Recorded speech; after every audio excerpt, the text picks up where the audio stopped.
the government which talked about high morality, ना खाऊंगा ना खाने दूंगा, बड़ी अच्छी बात थी, मैं भी प्रभावित थी कि इस देश से अगर करप्शन जा रहा होगा तो अच्छी बात है, लेकिन ऐसा महाराष्ट्र में और देश में हुआ नहीं सर, क्योंकि ये इनकम टैक्स सीबीआई और ईडी का जो आइस है, और एक स्टोरी चलती थी महाराष्ट्र में सर जिसको बोलते थे डर्टी डजन मतलब बीजेपी के एक वरिष्ठ नेता है, सांसद रहे हुए, वो आरोप करते थे कि एनसीपी मतलब not nationalist Congress party sir, naturally corrupt party जो उनको कहते थे, और जो ओरिजिनल है वो क्लेम करते वही है, अगर original naturally corrupt party original है तो अभी उनकी तरफ है. So I seek a clarification from the honourable finance minister कि she should give us a line and tell us कि income tax CBI ED naturally corrupt party original बड़ा claim करते उनकी है, तो ये बता दे कि इनकम टैक्स सीबीआई और ईडी का क्या हुआ, डर्टी डजन का क्या हुआ.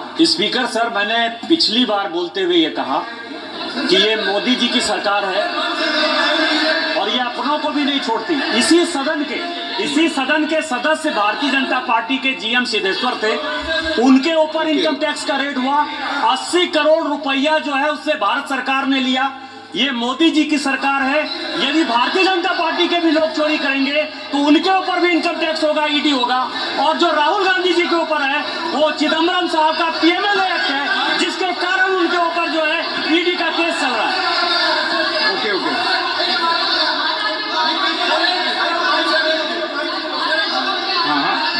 Every time, Mike sir, yes sir, every time honorable chair allowed Nishikant debate to speak. Whenever he spoke in the house, he spoke only lies only.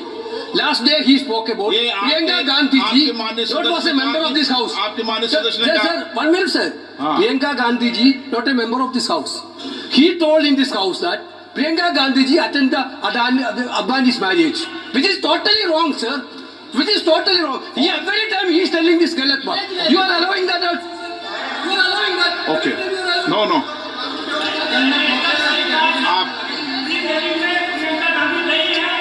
Okay. Please.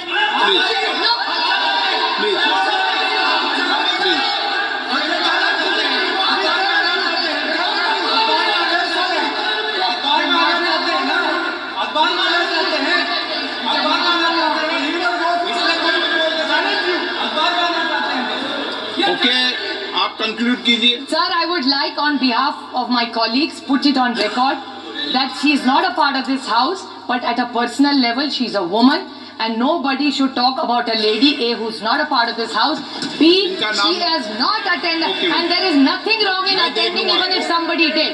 कोई चोरी नहीं है उसमें. जिस शादी में प्रधानमंत्री जा सकते हैं उसमें क्या दिक्कत है किसी और को जाने के लिए? So it's not fair to say bring somebody's wedding in it. Sir, it's not fair. Sir, it's not fair. She is not a member.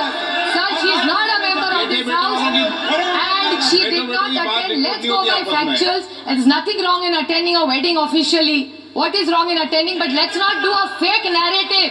The problem with the BJP is they do fake narrative and malign people. They have maligned my family as the way they have maligned hundreds of other families. Have they ever thought what our families go through? जब लोगों को झूठ arrest करते, कभी सोचा है उसकी बीवी क्या सोचती है, उसकी माँ क्या सोचती है, उसके बच्चे क्या सोच रहे? They are only doing this just to be in power for their selfish needs. So they should be fair. I remember Amit Shahji's statement. I'm saying this last Amit Shahji's statement. I'd like to quote the Honorable Amit Shahji. He said जब आप एक उंगली सामने दिखाते हो तो 3 उंगलियां खुद पे. तो BJP with full humility I quote Amit Shah ji only कि जब एक उंगली हमारी तरफ दिखाते हैं तो 3 आपकी